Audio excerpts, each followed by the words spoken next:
third and final presentation of this session from Dr. Rodney Teague, who works at the Dallas VA Medical Center to promote health and wellness among military veterans and their families.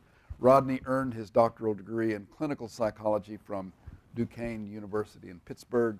While there and previously at the University of Dallas, he embraced psychology as a human science, emphasizing existential, phenomenological, and critical perspectives. He has long been inspired to inner exploration by poetry, fiction, and by the words of his childhood idol, Jacques Cousteau, Il faut aller voir, we must go and see. Rodney is also a fellow of the Dallas Institute.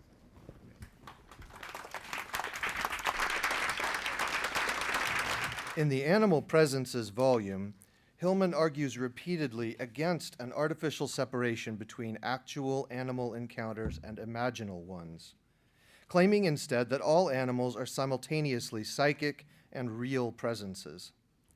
Instead, he promotes a radical phenomenology of animal interaction that emphasizes the essential mystery of animal-human interactions understood as soul connection. Right perspective on animal presence, Hillman's radical phenomenology, requires not only that we recognize or bracket our preconceptions about human and animal being. What makes his move radical is that it requires relinquishment or repudiation of the foundations of those preconceptions. We must cede human territory back to the animal.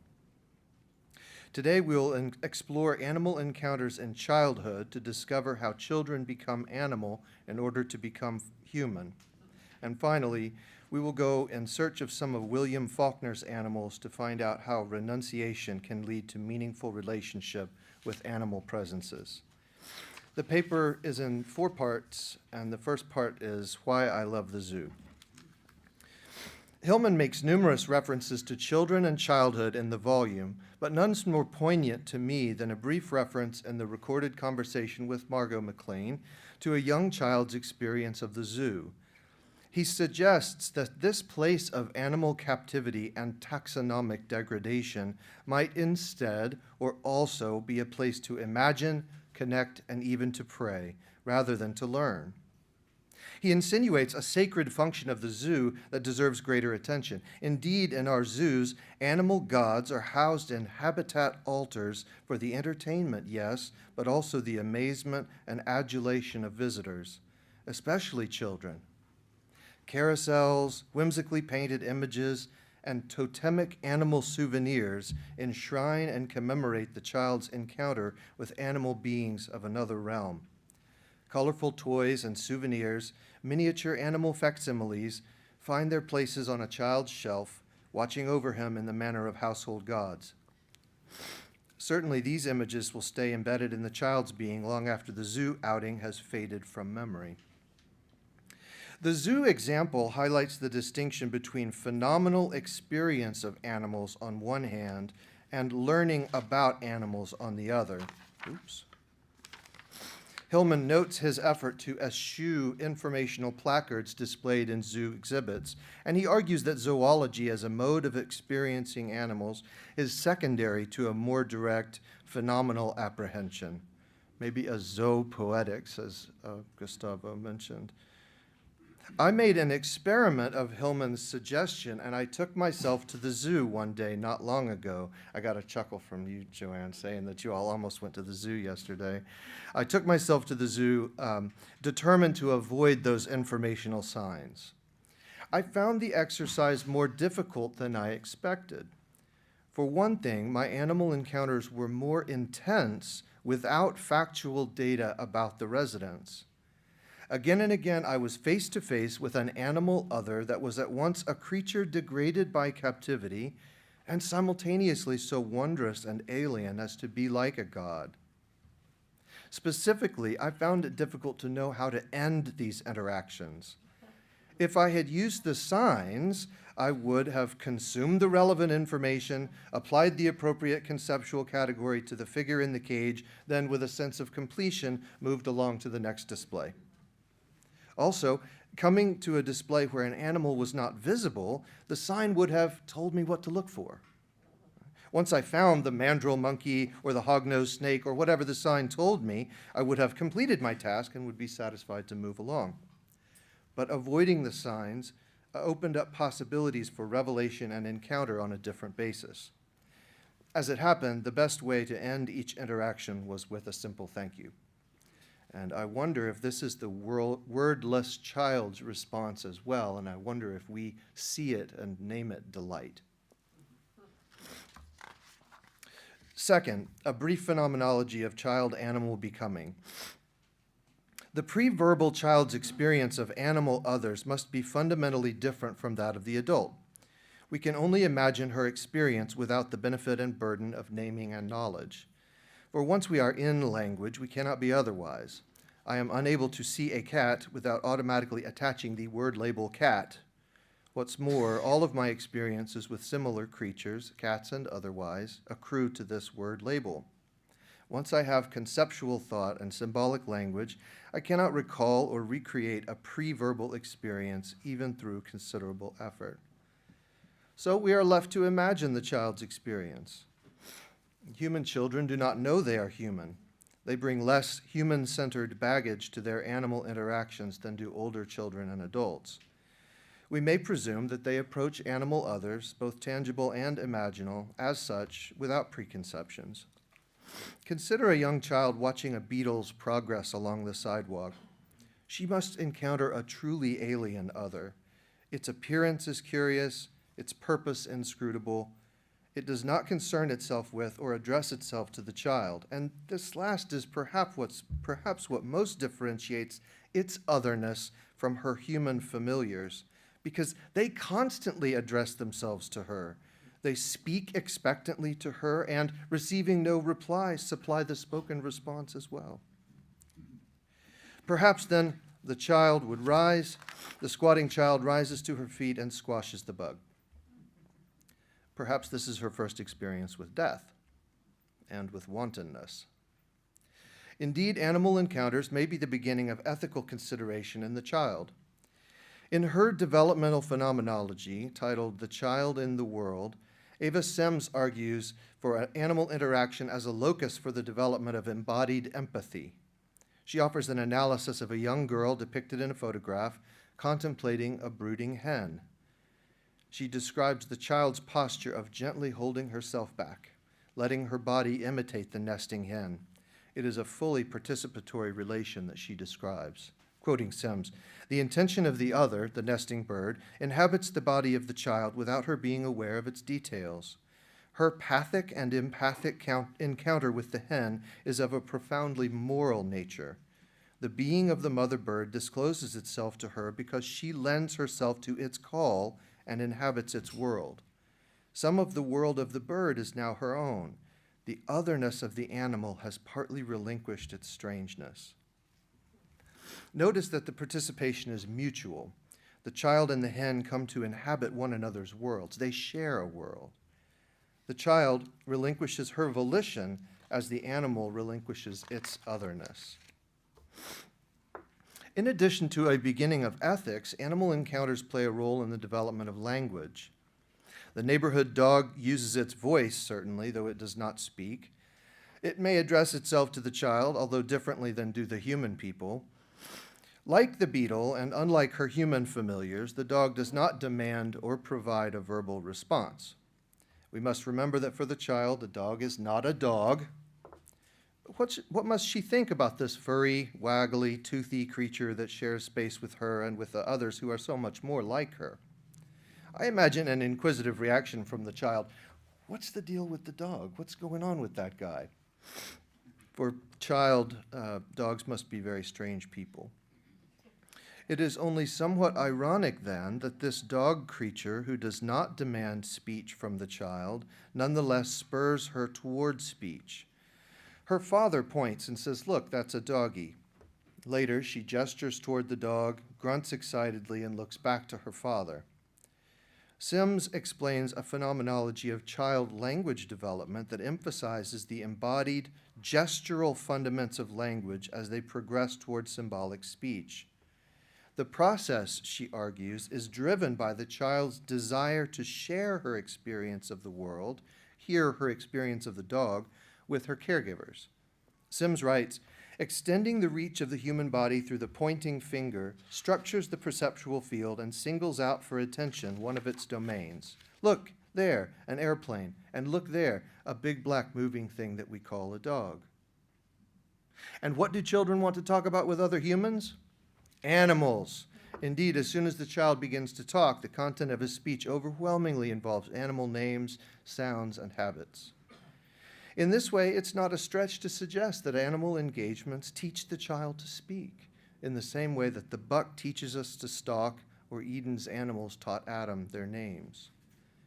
This service, rendered by the dog, with respect to language and its generational transfer, is part of his special role as ambassador between humans and animals.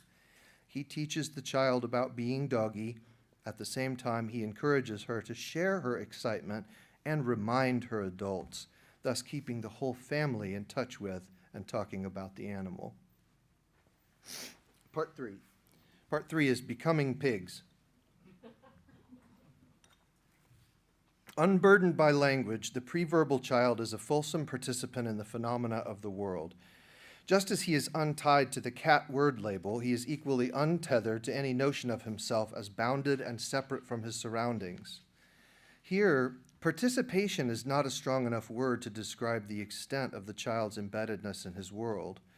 Rather, it is better said that the child becomes what he encounters. I'm borrowing this language of becoming from French philosophy and psychoanalysis duo Gilles Deleuze and Félix Guattari, though I could very well borrow it from von Uxküll, really. I was astounded to renew my familiarity. Yeah, thank you. Their language, Deleuze and Guattari that is, their language of machinic assemblages, unnatural participation, and becoming other is all about redrawing the lines of usual and accepted identity boundaries. Their kind of becoming is unnatural only because of our adult dependence on rational and analytic processes of thought and language. It's difficult even to wrap our minds around this perspective because we're so tied to the natural scientific attitude by which we believe that all things and beings are as they have been defined and classified to be. So blocks of becoming describe a radically contextual ecology.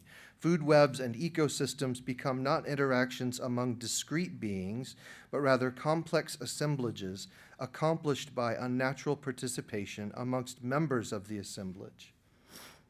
Each term of an interaction gives up some of itself, intending or verging toward the other.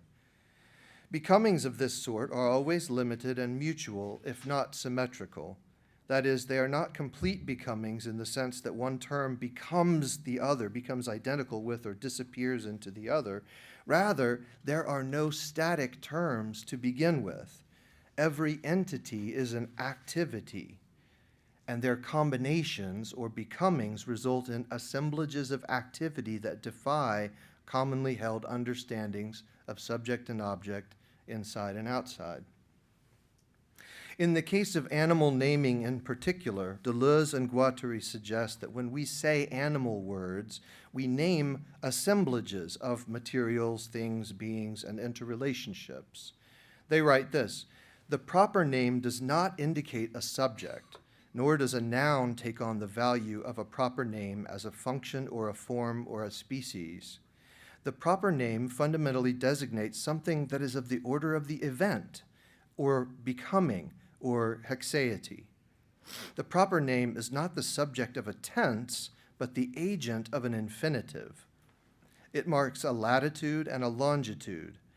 If tick, wolf, horse, etc. are true proper names, they are not so by virtue of the specific and generic denominators that characterize them, but of the speeds that compose them and the affects that fill them. An adult human interacting with an animal may believe that he is objectively human in contrast to the non-human animal. He knows about the animal, can name it and explicate its habits and habitat, but a radical phenomenology asks us to suspend the objective self or ego that believes in this arrangement. The child serves as an example in this regard because he inherently lives this kind of becoming as his natural being in the world. We can see this becoming in children and throughout the cosmos if we look with the right kind of eyes. We have already seen examples. Remember Sim's description of the girl and the hen. The intention of the hen inhabits the girl's body. The girl inhabits the hen's world. The world of the bird is now her own through this mutual relinquishment and becoming. Again, the dog and the girl and her father form a block of becoming that's replete with affect and desire. Dennis and his bull, right? Certainly Scott and the bonobos. The language of becoming here is less a description of a certain type of interaction than a way of seeing all interactions in a radically contextual way. It's about a way of seeing. I'd ask you to watch the brief video clip with this notion of becoming in mind, with this way of seeing in mind. There's no sound to the clip, but know that the child doesn't vocalize at all in the clip, so you're not missing anything there. Zoom, watch him go, right there. That's the moment. That's the moment, right? We see the child being swept into the running of a small herd of piglets. Yeah, he seems caught involuntarily and irresistibly into their activity. Looking from pigs back to his people, he is between worlds, becoming pigs. His pace mirrors theirs as well as the other children that are involved in this block of becoming. We'll see him briefly becoming ducks. See him mirror their pace. And then quickly back to the piglets running. Rational adults will tend to describe this scene in terms of mimicry. You can stop the video and just play that GIF. I just want to play that one moment again. Thank you. That's perfect. I love him watching them, and then he's irresistibly drawn to become one of the herd, right? You see that happening. They will say that the boy subject is simply chasing the piglets, the objects, but our radical phenomenology of becoming opens a different lens onto that phenomenon. Okay, final part. Lucidity in Faulkner's wilderness. Thank you. We have discussed becoming as a new way of seeing beings and their interactions, but what about fostering this type of interaction, these types of relationships? In search of redemption for the human adult and of a provisional ending for this paper, we will delve into the wilderness with William Faulkner. In The Bear, Book 4 of his novel Go Down Moses, we encounter a number of significant animal figures. There is a numinous buck, a dog named Lion, a hoary old rattlesnake that appears to walk on two legs like a man, and of course the bear, Old Ben, a legendary creature with a twisted paw who has for decades terrorized the men who ventured into the primeval woods. We also meet Isaac McCaslin, who Randy introduced in his paper last night, Isaac guiding the horses across that swollen stream a little bit later on in the book. We also meet Isaac McCaslin, a remarkably, impossibly precocious boy of 10 or 11. Ike is the only heir to an estate that, prior to the war and emancipation, included a large plantation and numerous slaves. His station then is one of landed gentry. This boy grew up listening to the menfolk engage in hunting talk, the best of all talking, dreaming of the day when he could join them and dreaming of that bear, described even before their first encounter as the boy's spiritual mother. His spiritual father is Sam Fathers, the son of an enslaved mother and a Chickasaw chief. Sam Fathers teaches the boy to hunt and to revere the wilderness and its creatures, especially those that are subjected to the hunt. During the autumn of his 11th year, the second year he was allowed to join the hunt, Ike set out alone to find Old Ben. For days he searched, morning until night. He taught himself to use his compass and watch and to be a better woodsman than a boy his age ought to have been. On the third day, returning to camp at dusk and passing Sam Father's hut, Ike heard the old Indian say, "You ain't looked right yet. It's the gun. You will have to choose." Setting out the next morning, Ike left his rifle behind by his own will and relinquishment, having accepted, quoting Faulkner, a condition in which not only the bear's heretofore inviolable anonymity, but all the ancient rules and balances of hunter and hunted had been abrogated. The condition that Ike accepted was one in which people, animals, and things no longer behaved predictably according to long accepted rules. In that moment, we are told, the only thing that differed him from the bear and all other beasts was a thin, clear, quenchless lucidity. That's a quixotic characterization, to be sure, but I think it has to do with a flexible and open perception, a kind of negative capability in the face of the unknown, of the uncertain, and of the wilderness.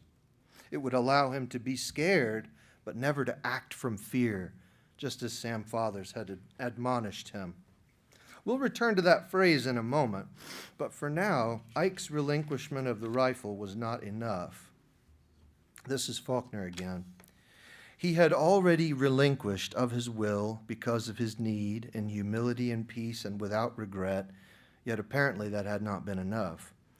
He stood for a moment, a child, alien and lost in the green and soaring gloom of the markless wilderness. Then he relinquished completely to it. It was the watch and the compass. He was still tainted. He removed the link chain of the one and the looped thong of the other from his overalls and hung them on a bush and leaned the stick beside them and entered it. And of course, what he entered was the bog, an inner sanctum of the wilderness. All three implements, gun, compass, watch, would foreclose revelation and fix becoming. Only stripped voluntarily of these could Isaac continue his search. Only now was he looking right. Even so, he does not track down the bear. What happens next has a dreamlike quality, with the bear's tracks appearing and disappearing ahead of him. Faulkner says, he emerged into a little glade, and the wilderness coalesced. It rushed, soundless and solidified. Then he saw the bear. It did not emerge, appear. It was just there, immobile, fixed in green and windless noon's hot dappling, not as big as he had dreamed, but as big as he expected, bigger, dimensionless against the dappled obscurity, looking at him. Then it was gone.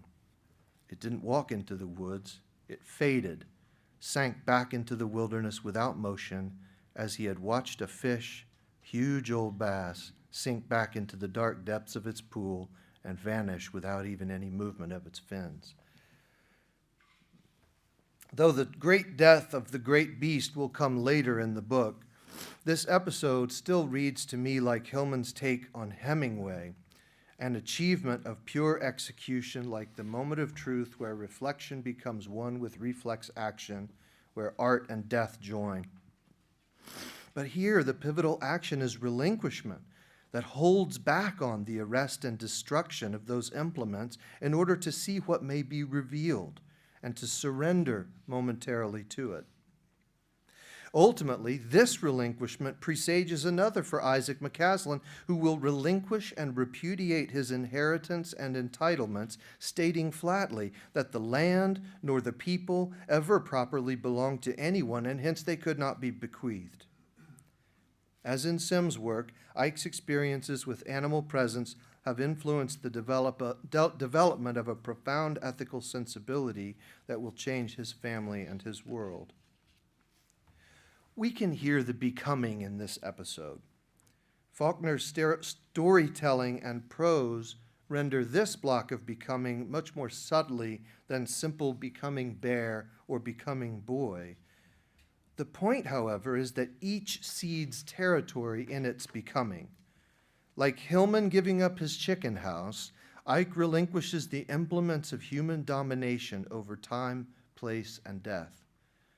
The bear relinquishes its anonymity, allowing itself to be revealed for a moment. Faulkner characterizes the bear as possessed of a brief, unsubstanced glory which inherently of itself cannot last, and hence why glory. A brief, unsubstanced glory which inherently of itself cannot last, and hence why glory. And though the author refers that line specifically to the season cycle of the wilderness and even to marriage, it refers to the bear as well. It is a glory that's not symbolized in prize or trophy. It is not to be stockpiled, but rather spent as it is generated. It exists not in egoic memory, but in mythic memoria. Relinquishing his human implements, Ike gained the briefest access to this kind of being. That we are able to go along with him is testament to his clear, thin, unquenchable lucidity, his clarity of purpose, understanding, and expression. For the bear's revelation to Ike is also a revelation to us through the expression of its author, where art and death and glory join. Faulkner presents Isaac McCaslin as a kind of prototype for a radical phenomenology of becoming. Having been born into human being and having taken on its identity and accoutrements, language, concept, compass, watch, inheritance, it is possible, in however limited a way, to relinquish these, to cede territory to the more than human cosmos. The resulting marriage of lucidity and fleeting glory is a model for sustainable soul cultivation and for the marriage of childhood with adult becoming. Thank you.